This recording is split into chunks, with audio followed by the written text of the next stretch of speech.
नमस्ते दोस्तों, मैं Davinder Singh, advocate as well as chartered accountant. Simplifying GST has been the mantra over my YouTube channel.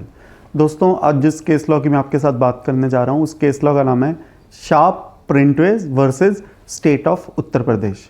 जो judgement deliver की है वो इलाहाबाद हाई कोर्ट ने की है और ये जजमेंट काफ़ी लेटेस्ट है, 9 जनवरी 2023 को आई है। इस केस में पिटिशनर को एक शोकोज नोटिस आया था 10 फरवरी 2021 को, और वो शोकोज नोटिस ये था कि आपके रजिस्ट्रेशन को क्यों ना कैंसिल कर दिया जाए। और जो वजह थी वो वजह ये थी कि वो अपने रजिस्टर्ड प्लेस ऑफ बिजनेस पर फंक्शनिंग नहीं था। इस केस में सर्वे किया गया था डिपार्टमेंट के ऑफिशियल्स के द्वारा और ये पाया गया था कि पिटिशनर अपनी जगह पर बिजनेस नहीं कर रहा था। पिटिशनर ने कोई रिप्लाई दाखिल नहीं किया।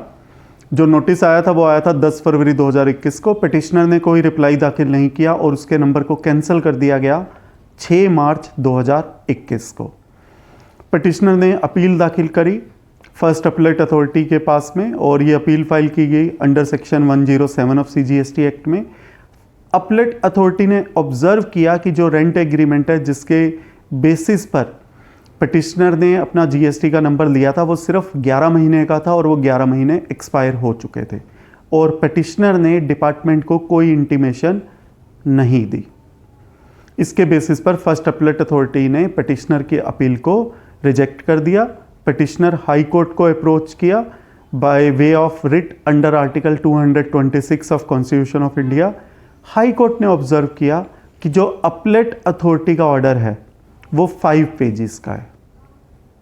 जो अपीलेट अथॉरिटी का ऑर्डर है वो 5 पेजेस का, और इन 5 पेजेस में से 4 पेजेस कॉपी पेस्ट हैं जो कि पिटिशनर का रिप्लाई है। तो अपीलेट अथॉरिटी ने बेसिकली जो अपना जो ऑर्डर इशू किया बेसिकली कॉपी पेस्ट कर दिया लगभग पिटिशनर के रिप्लाई को ही, और सारा का सारा वही चीज़ें लिखकर उसके बाद ये लिख दिया कि मैं आपके रिप्लाई से सेटिस्फाई नहीं हूँ और इनके नंबर को कैंसिल कर दिया। जो फर्स्ट प्रॉपर ऑफिसर ने नंबर कैंसिल किया था उसके ऑर्डर को अपहेल्ड कर दिया, और वजह सिर्फ यही थी कि पिटिशनर अपनी जगह पर एग्जिस्ट नहीं कर रहा था। इसके अलावा कोई फाइंडिंग नहीं थी। हाई कोर्ट ने जो बात कही वो कहा कि डिपार्टमेंट को हर एस्पेक्ट को कंसीडर करना चाहिए। किसी के भी व्यक्ति के नंबर को कैंसिल करना, इसके काफ़ी बड़े इफ़ेक्ट होते हैं, उसके बाद वो बिजनेस नहीं कर पाता। और हाई कोर्ट ने कहा कि जो ऑर्डर है वो बहुत क्रिप्टिक है, क्योंकि 5 पेज के ऑर्डर में 4 पेज तो उन्होंने वही कॉपी पेस्ट कर दिए। सो ऑर्डर जो है वो एक स्पीकिंग ऑर्डर कहीं से भी नहीं बन रहा था। और हाई कोर्ट ने एक बात यही की, ये भी कही कि इस पॉइंट को कंसीडर नहीं किया गया कि जो पिटिशनर है वो अपनी सारी रिटर्नें बिल्कुल टाइम पर भर रहा था। तो सिर्फ एक पॉइंट की वो अपनी जगह पर नहीं मिला, तो डिपार्टमेंट को ये देखना चाहिए कि वो क्यों इंटीमेट नहीं कर पाया या उसको सुनवाई का पूरा मौका दिया जाना चाहिए। सिर्फ एक सिंगल फाइंडिंग पर उसके नंबर को कैंसिल करना, this is not fair. It was said by the high court, और उन्होंने इस केस को रेफर बैक कर दिया डिपार्टमेंट को कि भाई आप इस केस को दोबारा से देखिए, और पिटिशनर को कहा कि अपने डॉक्यूमेंट्स को दोबारा सबमिट करवाइए अपीलेट अथॉरिटी के सामने ताकि वो एक सही डिसीजन ले सकें। दोस्तों, इस केस में तो पिटिशनर कहीं ना कहीं बच गया कि हाई कोर्ट से उसे रिलीफ मिल गया, बट क्या हर व्यक्ति हाई कोर्ट को अप्रोच कर पाता है? This is not easy. और हाई कोर्ट में हर रिट मेंटेन हो जाए और एंटरटेन हो जाए ये भी संभव नहीं है। इस केस में तो पिटिशनर को रिलीफ टू एन एक्सटेंट कि उसको एक मौका मिल गया कि वो दोबारा से अपीलेट अथॉरिटी के सामने अपने पॉइंट को रख पाए, वो मिल गया, बट ऐसा हर केस में पॉसिबल नहीं है।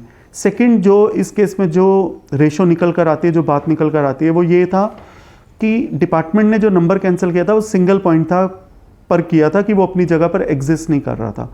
बाकी जो चीज़ है वो पिटिशनर के फेवर में थे कि वो अपनी रिटर्नें फाइल कर रहा था। अब यदि कोई ऐसा व्यक्ति है जो अपनी जगह पर एग्जिस्ट भी नहीं करता और रिटर्नें भी फाइल नहीं कर रहा, तो हो सकता है उसको हाई कोर्ट से ऐसा रिलीफ ना मिले। और थर्ड, जो पिटिशनर के फेवर में बात चली गई वो ये चली गई कि जो अपीलेट अथॉरिटी का ऑर्डर था वो लगभग सारा रिप्लाई ही कॉपी पेस्ट हो गया था पिटिशनर का अपीलेट अथॉरिटी के ऑर्डर में। जबकि ऐसा भी हो सकता है कोई और अपीलेट अथॉरिटी स्पीकिंग ऑर्डर को पास कर दे जहां पर भी हाई कोर्ट पिटिशनर को ऐसा रिलीफ ना दे जैसा कि इस पर्टिकुलर केस में मिल पाया। Overall this case is very important for दोस्त जिनका नंबर कैंसिल हुआ है सिर्फ इस बेसिस पर कि वो अपनी जगह पर एग्जिस्ट नहीं कर पाए, और किसी कारणवश से वो डिपार्टमेंट को इंटीमेट भी नहीं कर पाए, but other factors were in their favour, like they were filing their returns और पेइंग अप्रोप्रिएट टैक्सेस। तो फिर भी मैं फाइनली यही आपके साथ शेयर करना चाहूँगा कि यदि कोई रजिस्टर्ड पर्सन अगर अपना एड्रेस चेंज करता है तो उसको टाइमली इंटीमेट कर देना चाहिए डिपार्टमेंट को, क्योंकि ऐसा रिलीफ हर केस में मिल जाए वो संभव नहीं है। That will depend upon each facts and circumstances of the case. दोस्तों, मैं उम्मीद करता हूँ ये वीडियो आपके बिजनेस एंडेवर्स के लिए और आपके प्रोफेशनल एंडेवर्स के लिए काफ़ी यूज़फुल साबित होगा। धन्यवाद।